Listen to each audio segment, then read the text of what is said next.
Yun. So, um, yung plano is civil wedding doon sa Maynila. Yun. Kinasal kami ng counselor lang yata yun ang kasal sa atin. No? Hindi judge. Judge ba? Judge. Yun. Kinasal kami ng judge. Tapos, para magkaroon naman ng blessing, after ng kasal, binalabog namin yung pari na natutulog doon sa kombento, sa simbahan. Sinugod namin sa simbahan, binalabog namin yung pari doon. Tapos, Sa Sampaloc yun. oo, nagpabasbas kami. Po kami. Oo. Nabasbasan din kami. Nabasbasan din po kami. Kaya kahit pa So, ako naman po, hindi ako believer ng Catholic faith. Pero,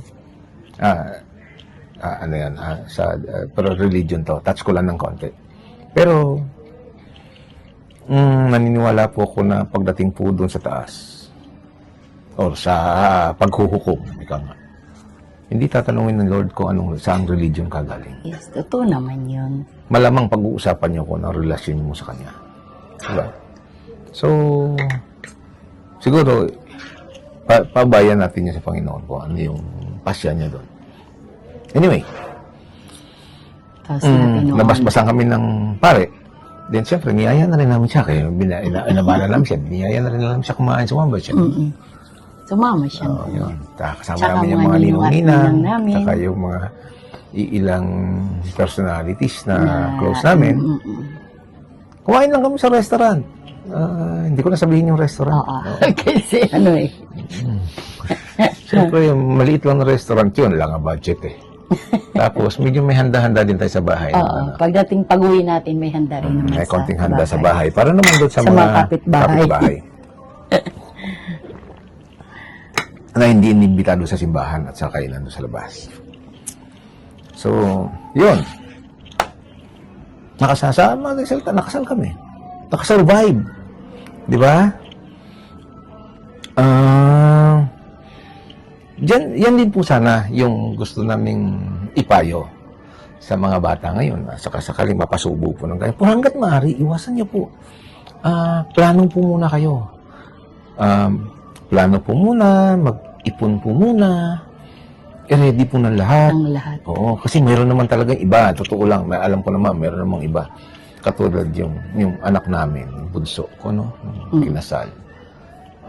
Nag-ipon talaga muna sila. Nag-ipon muna sila. Talagang, hindi ko alam kung ilang years sila basta, nag-ipon sila, naganda sila, kasi may gusto silang gawin doon sa kasal nila eh. Kasi minsan daw lang ikasal. Minsan lang ikasal. So, ng manugang ko. lalo na yung lalaki, gusto niya Talagang bigyan ng pinagbigyan kasal yung ng anak ko. maganda. Oo, yung anak ko kasi yung babae doon. So, sabi niya, minsan lang naman mangyari sa buhay mo yan, ibibigay ko sa iyo yan. Thank you. Yun. Tapos, yun. Pero labas muna natin doon yung kasal ng mga anak. No? Ayun. Wag niyo pong, kung ngayon, dumating na sa punto na hindi nakaipon di ba? Sa kapusukan nabuo.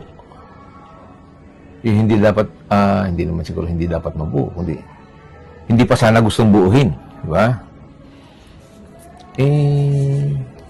Pangit naman yung kung hindi natin itutuloy. Sa pa yun, kung mag-girlfriend, boyfriend kayo, huwag niyong gagawin yon kung wala kayong planong magkatuluyan. Di ba? Kasi, mahirap. Kasi kawawa naman yung bata. Nakasalalay tayo. Nabuo siya, si magulang pala, wala palang balak mag-asawa yung dalawa. Di ba? Meron ganyan Meron ganyan na naglalaro lang sila. Diba? Hindi sila. Ewan ko kung may mga nag-iisip niyang ganyan ngayon. Pero malamang meron na. Alam mo naman ngayon, mga mapupusok. Kumbaga, parang ine-explore lang nila yung mundo, nabuntis. Hindi nila gusto na mag-asawa silang dalawa. Pero nabuo to yung bata. So, kawawa yung bata. Nalalabas siya sa mundo na hindi siya gusto ng mga magulang niya. Di ba? Unwanted child. Hanggat mari, iwasan. Opo. Imaginin mo kung ikaw yung unwanted child. Si mama mo nag-asawa ng iba. Diba? Si papa mo nag-asawa din ng iba. Saan ka titira? Malamang, hindi ka magiging masaya doon sa bagong pamilya ng mama mo. At hindi ka rin masaya doon sa bagong pamilya ng papa mo. Papa mo. Diba? Kasi may ibang pamilya na naandun. Obviously, kahit na sa pelikula, nakikita ko yun. Ayoko maniwalang mayroong ganun. Pero sa pelikula naman kasi exaggerated yun eh. Sobra naman nila pinapasama. May mga pamilya naman na tinatanggap nila. Di ba? Kung ano na yung din sitwasyon. kapatid nila sa labas. Lalo na kung yung kapatid sa labas na yun, Kung anong... naunang lumabas, no? Pero kung ikaw nahuling lumabas kasi sa kanila, iba yun. Di ba? Number 2 tawag doon. Merienda Diba? tayo. Medyo hindi maganda ano yan. Pero kung naging anak ka sa una, di ba? O anak ka ng pagkadalaga o anak ka sa pagkabinata. Yung iba, marami hong tumatanggap doon, di ba? Kasi tinanggap na nga ng parents niyo yan na kumbaga may anak siya may anak ito sa una di ba? Tinanggap na nila yon. So walang reason na hindi tanggapin yan ng pamilya. Pero wag yung the other way around. Nauna lumabas yung original. Tapos mayroon pa palang outsider na dumating. Di ba? Medyo Mahirap na yun. hindi ko alam kung paano i-explain yun. So yun yung una. Pangalawa, kunyari, yan na, nabuo na. Gusto niya rin naman yung isa't isa. Hindi lang kayo ready. Nagagawan po yan ng paraan. Di ba, maging tapat lang doon sa magulang na, hindi po kami ready. Pero, sisikapin mo namin maging ready in the future. Sikapin po namin na makarecover in the future. Pera lang naman Muslim, problema dyan eh. Di ba? Pera lang problema dyan. Pagdating yung araw, huwag nyo na muna dagdagan. Siyempre, kung nadagdagan, nagkaanak kayo ng isa, kung wala pa kayong mga trabaho, huwag nyo muna dagdagan. Control muna. Oo. Kasi mahirap buhay. Anyway, na para hindi po siya madagdagan, patulong kayo sa mga parents nyo.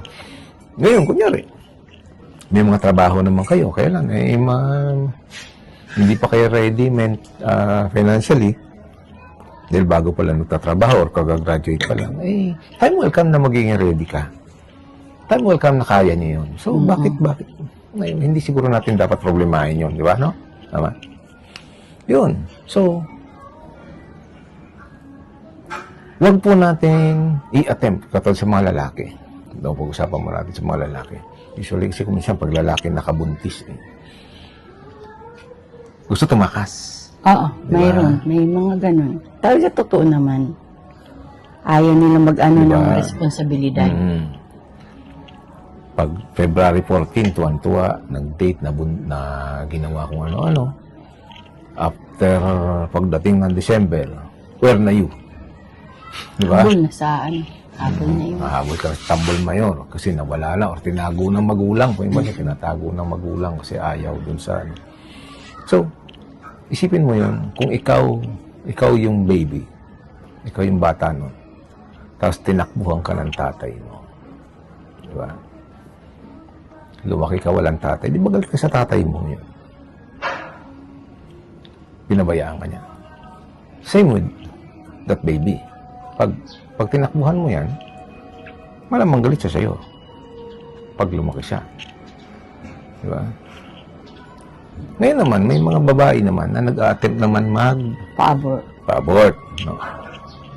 Yan naman yung wag niyong gagawin. Huwag niyong gagawin yun. Kasi, pag nandyan na yan, paano kung inattempt mo tapos hindi natuloy? Diba? Tsaka, pagpatay yun, mahirap yun. Inattempt mo, hindi natuloy. Mamaya, nagkaroon ng deformities. Diba? Nasira. O nagkaroon siya ng mental disorder or whatever. O kaya naman, nalusaw yung isang paa ng baby. Paglabas, kulang ng isang paa. Gusto mo ba yun? Kaya wag na wag niyo Imagine mo sa sarili mo. ganun. Diba? ba? Sarap-sarap mo ng buhay mo ngayon. Paano kung ikaw itinangka kang lusawin ng naging nanay mo? Tapos isang paa mo lang nalusaw. Hindi, wala naman, ayun ko, hindi ko alam. Hindi naman ako scientist or hindi naman ako doktor. Wala naman ako sa medical profession.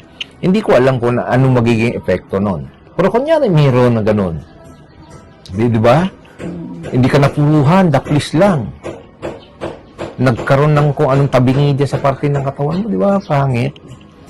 Diba? Ikaw yung magsasuffer doon sa kalokohan ng magulang mo. So, balikan natin kung ikaw magulang. Biro mo yung bata nagsuffer doon sa kalokohan mo. Kawawa yung bata. Mhm.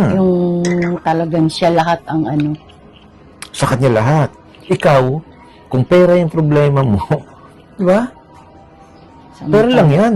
Samantala siya.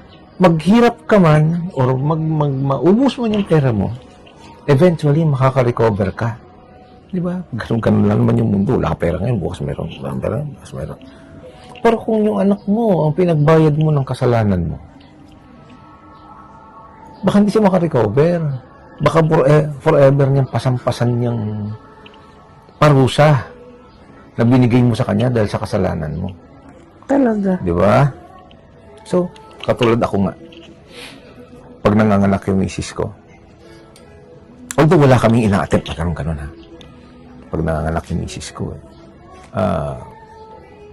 pag sinabi na ng doktor sa akin o yung nurse na, "Sir, pwede na po, ready na po for viewing yung baby niyo dun sa nursery." Punta ka agad ako ng nursery. Habang papunta ako ng nursery, nagdadasal na ako. Lord, sana normal yung anak ko. Di ba? Bigyan niyo na nga ako ng kahit na anong problema. Haharapin ko po. Lalabanan ko. Basta. Magsusurvive po ako. Tatanggapin ko po yon. Basta po, normal lang yung anak.